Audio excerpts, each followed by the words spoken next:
तो अगर अधिकारी जा रहे हैं तो शंकराचार्य भी चले जाते तो कौन सी बात होती। भाजपा सनातनियों की नहीं धनातनियों की पार्टी है। ये जो टीवी पे बहस करके वो जो एंकरनियां जो भाजपा की जो पक्ष रखती है ना रोज शाम को, पिक्चर चालू करो बे। आलोक जी, आप तो ऐसा लग रहा है कि बस आपको मौका मिल गया बैठे बिठाए। देखिए हिंदुओं की पार्टी है, हिंदुओं का दम भरती है वोट मिलने का, और ये हिंदू संत का अपमान हो गया। ये सही है ना कि आपको राजनीति करने का मौका मिल गया आलोक जी इसमें? इस सज्जन को क्या तकलीफ है भाई? देखिए हमने कभी नहीं कहा कि भाजपा हिंदुओं की पार्टी है। भाजपा सबसे बड़ी गैर हिंदू पार्टी है। भाजपा को हिंदुत्व से और सनातन से दूर दूर तक कोई वास्ता नहीं। भाजपा सनातनियों की नहीं धनातनियों की पार्टी है। ये धनाढ़े लोग जो जाएंगे कुंभ में उनको तो Z+ सिक्योरिटी देंगे, उनको अलग स्थान देंगे। शंकराचार्य की भूमि छीन ली जाए ये नोटिस देंगे। शंकराचार्य की जगह ये तो अडानी को दे सकते हैं, पूरा वहां का पूरा मंडल कमंडल सब दे सकते हैं अडानी को, कि आप ही संभालो ये धर्म वरम भी जो है, एयरपोर्ट और सब तो संभाल ही लिया आपने। दुर्भाग्य ये है कि नहीं, बिल्कुल ये लोग कर सकते हैं। DM और CM सब तय कर रहे हैं साहब कौन शंकराचार्य है। अभी हमारे अनंत विजय बड़े भाई हैं हमारे, बता रहे हैं संत कौन है। संत केवल भाजपा में हो सकता है। भाजपा जो सवाल पूछे वो देशद्रोही होता है। ये बात इन्होंने कही नहीं, मैं ऐड कर देता हूं। भाजपा से जो सवाल युवा मांग ले वो पाकिस्तान चला जाए, और जो भगवाधारी कांग्रेस की तरफ देख भी ले वो बिल्कुल गैर सनातनी है, अधर्मी है वो। अरे ये सब लोग केवल एक काम करना जानते हैं, डिवाइड एंड रूल भाजपा वाले। अरे बाप रे, ये तो धोती खोल रहा है। संतों को भी बांट दिया। 2 दिन से तो टीवी चैनल्स पे एक संत, पहले तो हिंदू मुसलमान की लड़ाई कराते थे, मलुक भाई बीच में बैठ जाते थे, और एक तरफ वो दाढ़ी वाला मुसलमान बैठा देते थे, एक तरफ संत समाज का आदमी बैठा देते थे। अब ये संतों को भी लड़ाना शुरू कर दिया है ना, यही धंधा है इनका।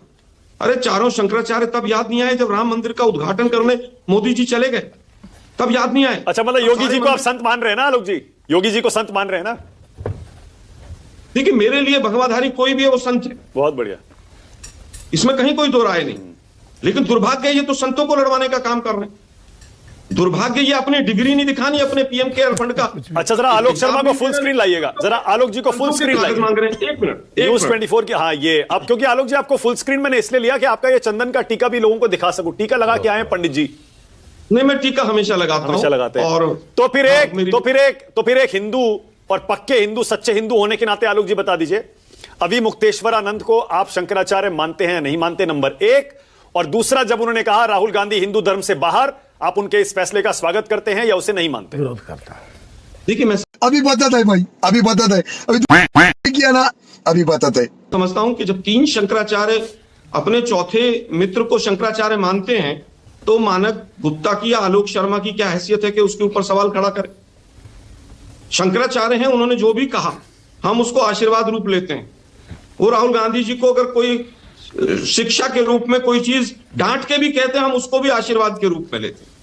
लेकिन दुर्भाग्य यह है कि अभी अनंत विजय भाई ने बताया कि संत को पहचान लीजिए।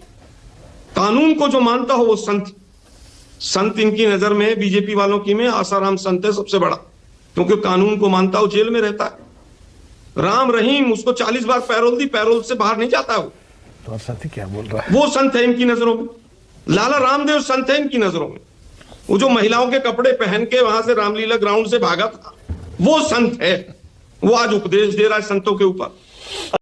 करा ली बेइज्जती? अच्छा आलोक जी, एक काम करते हैं आलोक जी, मान लीजिए सपोज हाइपोथेटिकली आप यूपी के CM हैं आलोक शर्मा, उत्तर प्रदेश के मुख्यमंत्री आलोक शर्मा, यानी कांग्रेस सरकार बन गई। हाँ मतलब मान लीजिए कांग्रेस आपकी सरकार चल रही है वहां पे।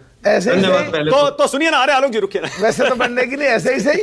ठीक है, ऐसे ही अज्यूम कर लीजिए, मान मलुक भाई लीजिए का गठबंधन भी है उनके साथ। आलोक जी बैठे हैं मुख्यमंत्री की कुर्सी पे और स्वामी अभी मुक्तेश्वरानंद हो गए नाराज, धरने पर बैठ गए। आलोक जी क्या करेंगे बताइए? 4 अधिकारी जो मेन इन्वॉल्व थे उनको चारों को सस्पेंड पहले लेटर में। और मैं खुद वहां जाता और उनसे हाथ जोड़ के कहता, प्रभु क्षमा करें, प्रशासन से गलती हुई, आप चलिए स्नान कीजिए, मैं भी स्नान करूंगा आप ही के साथ। अच्छा, बहुत मेरे बढ़िया। 2 कदम होते। मानक एक प्रसंग में बता दूं। हाँ विनोद जी, संतन को का सीकरी से काम, आते जाते पन्हैया टूटे और बिसुर गए हरिनाम। 2013 तो हरिनाम भी नहीं लेने दे रहे। आलोक जी एक मिनट, 2013 का महाकुंभ था और संत नाराज हो गए थे, उन्होंने स्नान करने से मना कर दिया था। सुनील साजन बैठे हुए, इनकी पार्टी सरकार थी। मोहम्मद आजम खान साहब नगर विकास मंत्री थे, महिला के इंचार्ज थे। वो सारे संतों के शिविरों में गए, हाथ जोड़ के माफी मांगी कि साहब एडमिनिस्ट्रेशन से गलती हुई है और आप लोग ऐसा मत करिए वरना इस कुंभ का जो है महत्व खत्म हो जाएगा। ये खुद संतों ने अब मलूक किसी बात नागर, कही थी। तो ये ऐसा होता रहा है पहले भी। महाराज जी छोटी सी बात और हाँ कह दूं? बोलिए बोलिए आलोक जी बोलिए। हाँ मैं केवल ये कह रहा हूं कि जितने अपशब्द शंकराचार्य जी के लिए, पूजनीय शंकराचार्य जी के लिए यूज हुए हैं, ये केवल शंकराचार्य जी का अपमान नहीं है, ये पूरे सनातन का अपमान है। ये जो टीवी पे बहस करके वो जो एंकरनियां जो भाजपा की जो पक्ष रखती है ना रोज शाम को, उन्होंने जिस तरह के सवाल पूछे हैं शंकराचार्य जी महोदय से, बहुत दुख होता है, आत्मा को पीड़ा होती है। ठीक है, कि कल के ओके बच्चे अब जो मलूक हैं, नागर शंकराचार्य जी से क्या क्या पूछ रहे हैं। ठीक है, मलूक नागर नहीं you are right bro. Vinod ji, ये इसमें किसकी गलती आप मानते हैं? प्रशासन बोल रहा है बग्घी लेकर, पालकी लेकर इनको नहीं जाना चाहिए था वहां पर, और शंकराचार्य नहीं लिखना चाहिए था, सुप्रीम कोर्ट में स्टे है, वहां भगदड़ पहले हो चुकी है, सुरक्षा श्रद्धालुओं के खतरे में नहीं डालनी चाहिए। इनके शिष्य कह रहे हैं हमारा अपमान हुआ, इसीलिए हम धरने पर बैठेंगे जब तक माफी नहीं होती। आपके हिसाब से विनोद जी कौन सही कौन गलत? देखिए, पहली बात तो शंकराचार्य नहीं लिखना चाहिए, ये मामला तो बाद में आया, ये मामला पहले नहीं था। ये तो तब आया जब वो धरने पर बैठ गए, उसके अगले दिन ये नोटिस दिया गया, यानी आफ्टर थॉट है ये। इसके पहले कुंभ के मेले में वो गए थे, पूरा शंकराचार्य के सम्मान के साथ के साथ उन्होंने वहाँ स्नान किया था। इसके पहले जब वो मुक्तेश्वरानंद जी का जब पट्टाभिषेक हुआ था, सितंबर में पट्टाभिषेक हुआ है, उसके बाद सुप्रीम कोर्ट का वो ऑर्डर आया है जिसको लेकर प्रशासन नियम दे रहा है। उनका पट्टाभिषेक जब हुआ तो तीनों शंकराचार्यों, बाकी शेष तीनों ने, दूसरे तो सदानंद जी उसी समय साथ में बनाए गए थे, बाकी जो अपने पुरी वाले हैं और जो श्रृंगेरी मठ के हैं सब। देखिए, शंकराचार्य जब बनते हैं तो श्रृंगेरी मठ की तरफ से उनको मान्यता दी जाती है। वो स्वामी भारती तीर्थ जी ने अपने प्रतिनिधि जो उनके उत्तराधिकारी उनको भेजा था, मान्यता दी, और चारों शंकराचार्य एक दूसरे को मानते हैं। जब राम मंदिर का लोकार्पण हो रहा था, यानी प्राण प्रतिष्ठा, तो चारों ही नहीं गए थे, पहले इन्होंने ही की थी। तो अब वो शंकराचार्य नहीं है, ये फैसला कोई कागज से तो नहीं हो, तो जो शंकर परंपरा है उसके अनुसार ये बड़ी अच्छी बात कही आप। होगा, वो हुआ, इसलिए वो प्रशासन का आफ्टर थॉट है। और स्वयं आप देखिए, मुकेश अंबानी जी की यहाँ शादी में ये बैठे थे, मोदी जी गए थे, प्रधानमंत्री जी ने उनको नमन किया था, हाथ जोड़ करके उन्होंने उनको माला पहनाई थी। तो इसलिए वो तो कानूनी दांवपेच का विवाद बाद में प्रशासन लाया अपना फेस सेविंग के लिए। अब गलती किसकी है? चूंकि मैं घटनास्थल पर नहीं था, मैं ये तो नहीं कह सकता कि गलती किसकी है। हाँ, ये जरूर है, वो पालकी के साथ, उसमें अपनी छतरी के साथ जाना चाहते थे वहाँ स्नान करने घाट तक, और प्रशासन ने कहा कि यहाँ उतर जाइए, यहाँ से 500 मीटर पैदल चले जाइए। तो अब ये स्थिति क्या वहाँ और लोग जा रहे हैं कि नहीं जा रहे हैं? अब मुझे जो किसी ने बताया कि वहाँ तो घाट पर जो है पुलिस और उसकी तमाम एडमिनिस्ट्रेशन की गाड़ियाँ वहाँ पर खड़ी हुई हैं, वहाँ के अधिकारी जा रहे हैं। तो अगर अधिकारी जा रहे हैं तो शंकराचार्य भी चले जाते, तो कौन सी बात होती इतना ऐसे।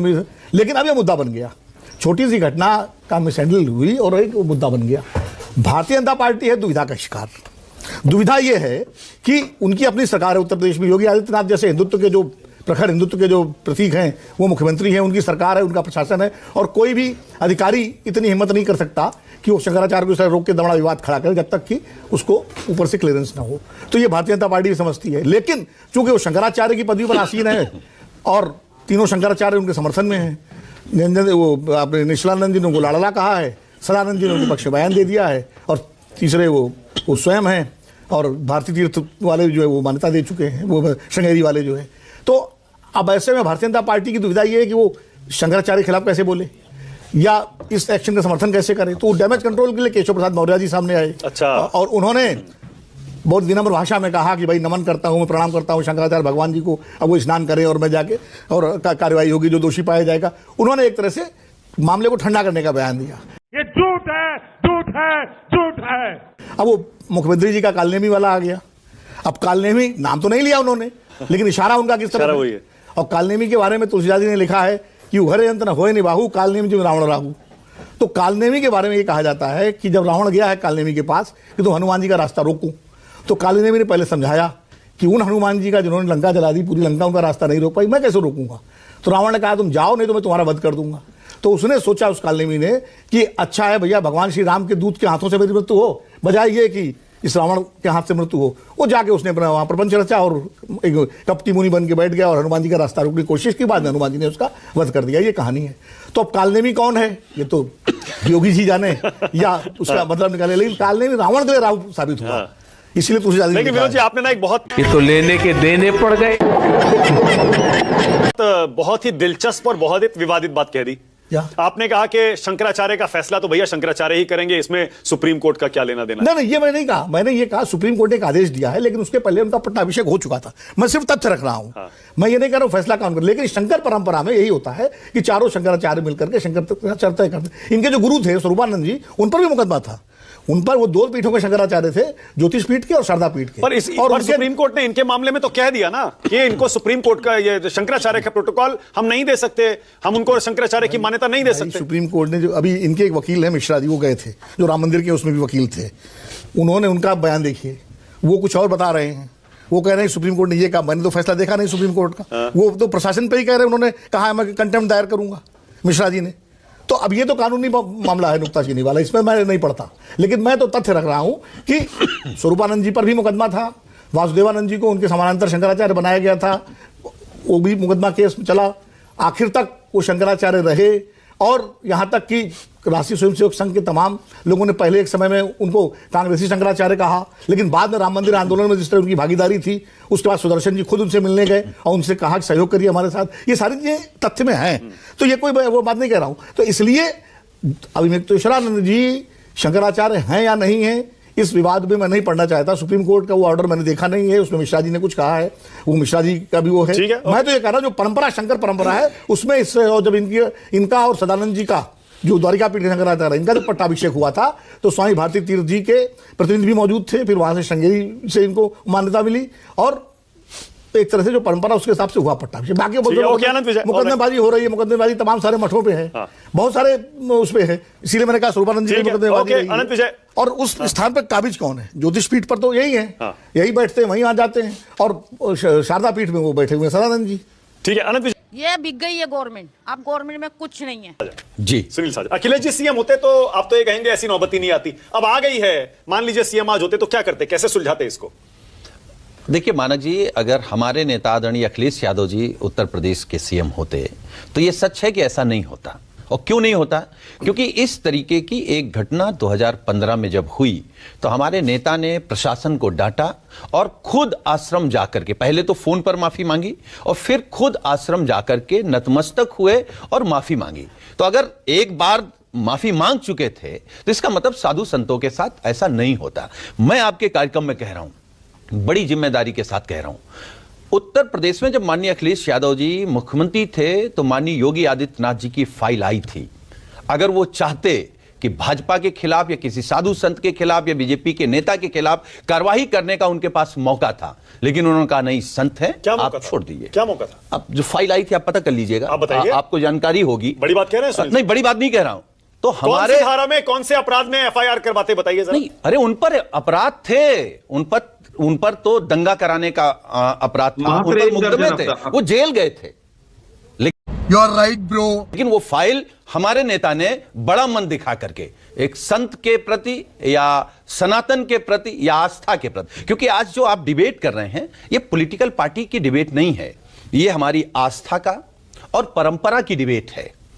एक तरफ भारतीय जनता पार्टी इस गुरूर में आ गई है।